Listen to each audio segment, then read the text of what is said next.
Please put your hands together for David Heinen.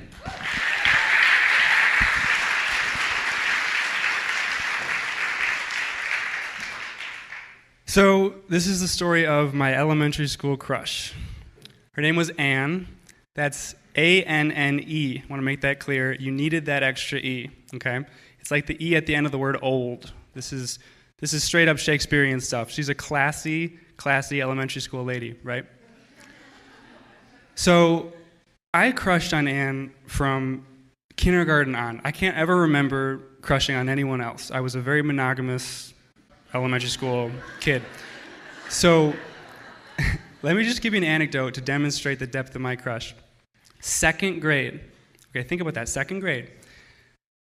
Like, you got the blackboard, you got the teacher.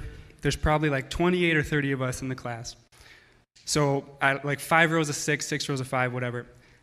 We're in social studies, because you're always in social studies in elementary school. I'm in the second row in the middle of the class. Anne, my elementary school crush, she's behind me to my right, okay? She's probably like second row from the back. So teacher, does anybody want to read? As y'all remember, everyone always wants to read. I wanted to read.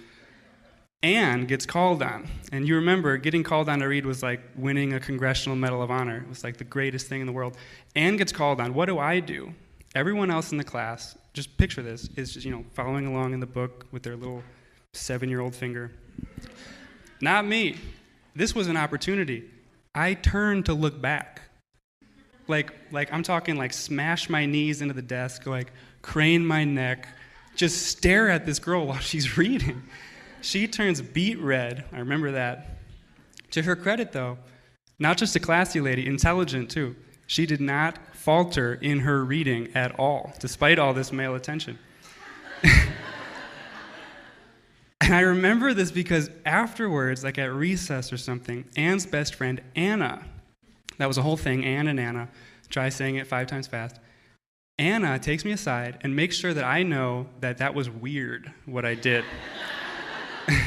I was flabbergasted, like, what?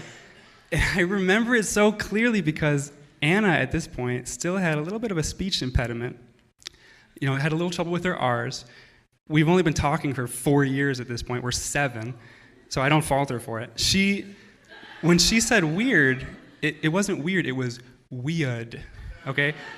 W-E-E-U-D, weird. So that soundbite will stick in my mind forever. That was weird. So I'll tell you the end of the story of the crush.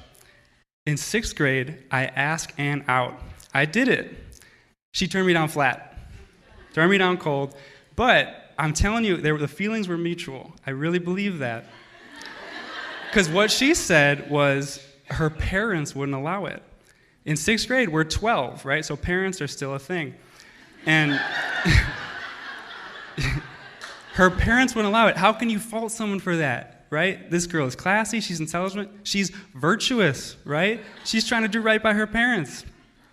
And as we all know, in the Aristotelian model, virtue inextricably linked with beauty, right? Just saying. Anyway, at the end of 6th grade, I switched schools. I never see any of my elementary school people again. Until 10 years later, an even decade, who should friend me on Facebook, thank you, Mark Zuckerberg, but Anne, my elementary school crush.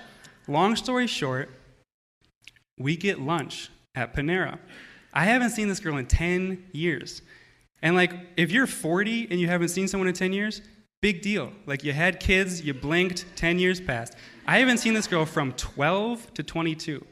That's middle school, high school, and college. Those are the years that make you who you are.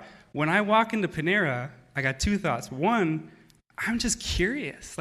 Who did she become? She could have become anyone. 2, of course, I'm wondering, will there be a spark, right? I mean, think about it. Elementary school crush, 10-year hiatus, and then you live happily ever after, right? 3 hours later, lovely lunch, lovely girl, really great conversation, no spark. No spark.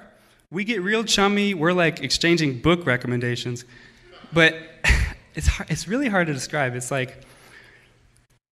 I kind of flashed back to being in elementary school almost. Like, it was just kind of fun and bubbly, but to think about her like in a romantic way, in a sexual way, it almost felt like what's the word when you're sexually attracted to children? You know what I'm talking about? Yeah.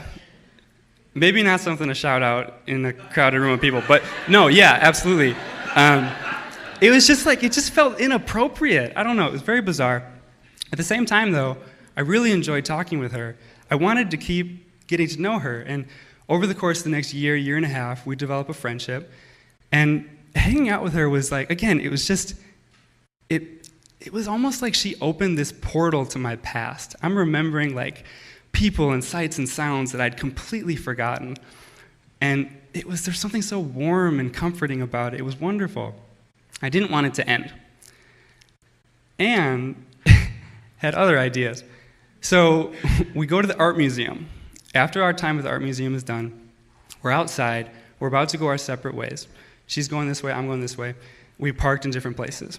So I'm trying to be a gentleman. Can I walk you to your car? She says, well, actually, I have to tell you something. I'm like, okay. She's like, yeah, I think I'm about to start seeing someone. And I'm like, okay. Like, I was about to say, like, tell me about him. And she's like, but before I could say that, she interjects. She's like, yeah, so I don't think we should see each other anymore. And I'm like, wait. Internally, I freak out. I'm like, wait, did she think that we were... Because, again, I'm not even attracted. Like, our relationship has been completely platonic. Like, the most I've given her is like the butt-out grandma hug. Like, she's getting grandma hugs. What could she have misconstrued? So I'm reeling. I'm trying to be diplomatic. I'm trying to salvage the situation. And I'm like, oh, like, I hope that I didn't give you the impression that I was interested in you romantically. She's tactful enough to recognize, and she's like, oh, no, you made your intentions of friendship very clear. She said those words. And I'm like, I did? But, so long story short, Anne, again, this is a virtuous girl. If she's even on the cusp of dating someone, she's not going to speak to another man, which I don't really get, but I respect. Because again, like I said, in the Aristotelian model, so we go our separate ways. I'm still scrambling. I'm like, well, I hope I get to see you again. Another butt-out hug. We say goodbye, potentially for the last time. And she walks this way, I walk this way. And I'm still reeling, and I'm just like, internally I'm thinking, like, what just happened? Like, did I just get dumped? Like, did I just get friend dumped? Like, I'm reeling. Involuntarily, I'm walking this way. I turn to look back. And in that moment, I flashed back to second grade when I turned to look back in social studies class. And the same thought came to my mind that at this point just applies to my childhood at large. I turned to look back and I just thought, that was weird. Thank you.